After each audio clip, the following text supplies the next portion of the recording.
Hola hermanos, partamos con una pequeña oración. Señor, gracias por el privilegio de estar aquí hoy día reunidos. Vinimos a alabarte, Señor, vinimos a glorificar tu nombre, a darte gracias, Señor, por todo lo que permites que suceda en nuestra vida. Te rogamos por cada uno de los que estamos presentes, por cada uno de los que no se pudieron conectar y por cada uno de los hermanos que han sido miembros de esta querida iglesia y que hoy día no están. También por ellos, Señor, para que se acerquen a ti, Señor. Los que hoy están conectados y no pudieron entrar. Y también te pedimos, Señor, que nos des concentración y entendimiento de la palabra, Señor, que tú nos traes hoy día, Señor, que podamos hacer carne de esa palabra, Señor. Queremos que nos des coraje, Señor, para obedecer tu palabra, Señor. Muchas veces escuchamos tu palabra, muchas veces entra por un oído, sale por el otro. ¿Por qué? Porque no nos atrevemos a obedecer tu palabra, Señor. El mundo está lleno de desvíos, pero tú eres el único faro que nos puede iluminar, Señor. Te lo pedimos en el nombre de Jesús. Amén y amén. Amén.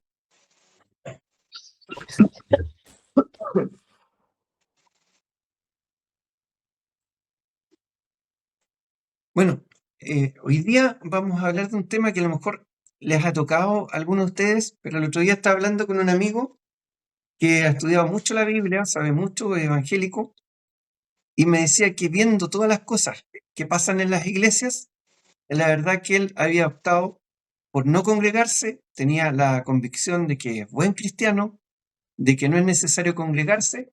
¿Por qué? Porque él ora todos los días, él conversa la Biblia.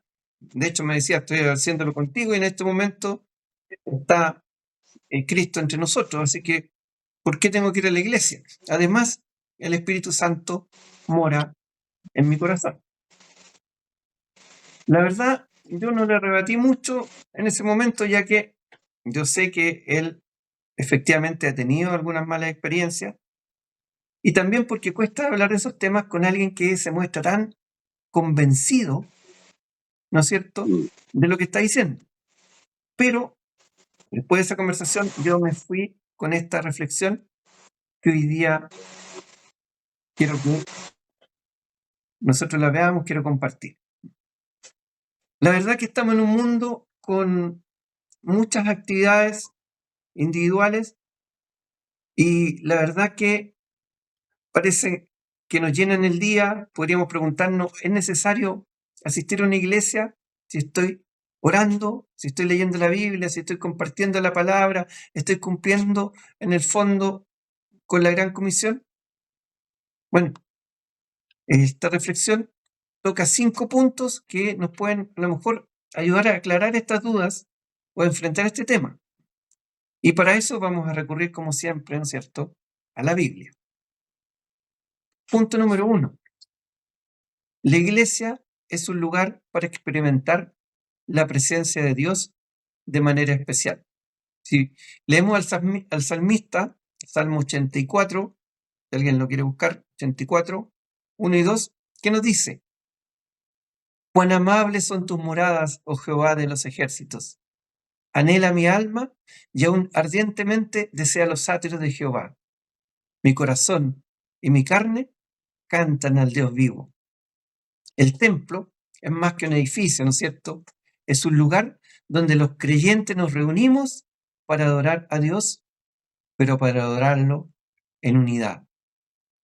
Aunque podemos sentir su presencia en cualquier lugar, podemos conversar con Él en cualquier lugar, la experiencia comunitaria es la que profundiza, ¿no es cierto?, nuestra conexión con Jesús.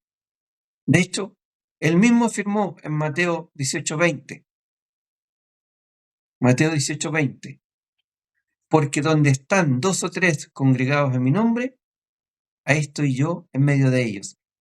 El Señor en este momento está en medio de nosotros, ¿no es cierto? ¿Quién cree eso? Amén.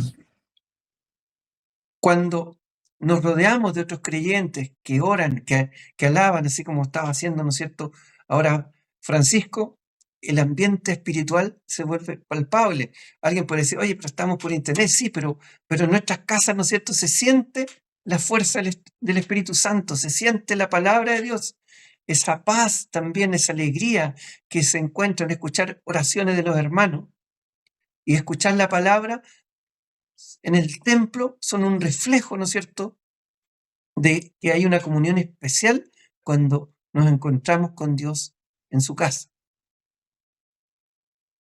El segundo punto, por qué ir a la iglesia, es que la iglesia fortalece nuestro compromiso y nuestra fe. De hecho, la Biblia nos exhorta a no abandonar nuestra congregación. En Hebreos 10, 24 y 25, encontramos: y considerémonos unos a otros para estimularnos al amor y a las buenas obras, no dejando de congregarnos como algunos tienen por costumbre, sino exhortándonos, y tanto más cuando veis que aquel día se acerca. Cristo viene pronto, ¿no es cierto? Tenemos que congregarnos. Cuando dejamos de asistir a la iglesia, podemos caer también en el hábito de postergar nuestras disciplinas espirituales. Decimos, no, pero si yo rezo en la casa, oro en la casa, leo la Biblia, pero a lo mejor la rutina diaria, las distracciones, las responsabilidades pueden alejarnos lentamente de Dios. La iglesia actúa, ¿no es cierto?, como un recordatorio constante de nuestras prioridades espirituales. La iglesia local nos ayuda a mantenernos firmes en oración. También tenemos estudio bíblico y, por supuesto, ¿no es cierto?, la comunión. El tercer punto es que la iglesia, todos sabemos, ¿no es cierto?, es el cuerpo de Cristo. Y nosotros somos parte de ese cuerpo. Primera de Corintios 12:27, el apóstol Pablo nos dice: vosotros pues sois el cuerpo de Cristo y miembros cada uno en particular. Todos miembros distintos, pero miembros de un mismo cuerpo. La iglesia no es entonces solo un lugar físico, sino una comunidad donde estamos los creyentes. Podemos estar en la iglesia, podemos estar aquí, pero formamos el cuerpo de Cristo.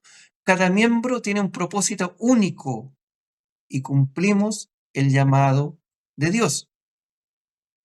Cuando participamos en la iglesia, no solo recibimos, sino que también damos, también contribuimos al crecimiento espiritual de los demás. Cuarto punto, son todos importantes, pero a mí este punto es el que más me llama la atención, el ejemplo de Jesús, porque nosotros siempre estamos mirando, ¿no es cierto?, a Jesús. Y Jesús, como nuestro modelo perfecto, asistía regularmente a la sinagoga. Lucas 4, versículo 16, ¿qué nos dice? Vino a Nazaret, donde se había criado, y en el día de reposo entró en la sinagoga conforme a su costumbre y se levantó a leer. Sí, el Hijo de Dios priorizó reunirse con otros creyentes en la sinagoga.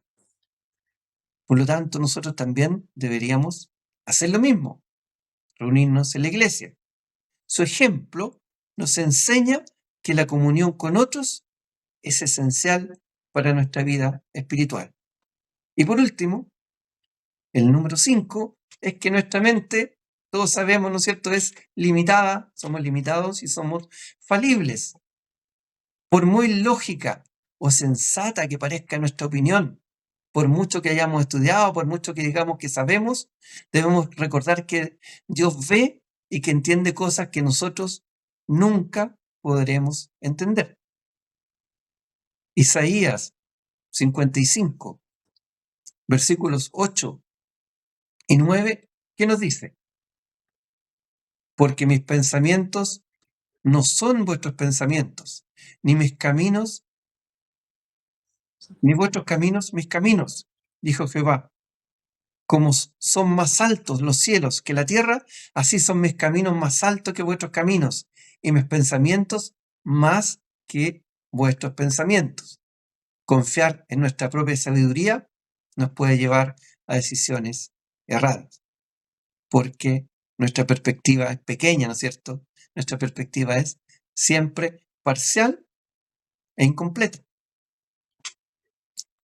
Finalmente, hermanos, tomemos en cuenta que asistir a la iglesia no es una obligación, sino que es un privilegio. Tenemos el privilegio de asistir a la iglesia en Chile, asistir en Puerto Rico, asistir en Panamá, asistir en Portugal. No en todas partes se puede asistir a la iglesia. El otro día conocimos una hermana que está en Asia y tienen una iglesia, pero es una iglesia clandestina, porque no pueden. Nosotros podemos y nos vamos muchas veces. La iglesia es el lugar donde experimentamos la presencia de Dios, fortalecemos nuestra fe, contribuimos al cuerpo de Cristo. Allí donde nuestra relación con Dios y con los demás hermanos, con la otra parte del cuerpo de Cristo, se profundiza. Y aunque es valioso orar, leer la Biblia y compartir la palabra todos los días, la iglesia nos ayuda a mantenernos enfocados y comprometidos en las cosas de Dios. Por lo tanto, hermanos, no permitamos que las distracciones del mundo nos alejen de nuestra iglesia local. Démosle la importancia que tiene, sobre todo a nuestra iglesia local, sabiendo que es la casa de Dios donde nuestro espíritu encontrará paz, encontrará fortaleza y encontrará renovación. Oremos. Amén. Amado Dios, te damos las gracias por tu palabra. Ayúdanos a ser obedientes a Cristo, nuestro Señor. Sí, Señor. Ayúdanos a ser Señor. ejemplo para los demás hermanos. Ejemplo que nosotros tomamos de tu Hijo Jesucristo. No dejes que prevalezcan nuestros propios conceptos, nuestros propios estudios, sino que sea tu palabra la que se manifieste y que en realidad mostremos al mundo que somos nueva criatura en Cristo. Te lo pedimos en el sagrado nombre de tu Hijo Jesús. Amén y amén. Amén. Amén. Amén. Amén.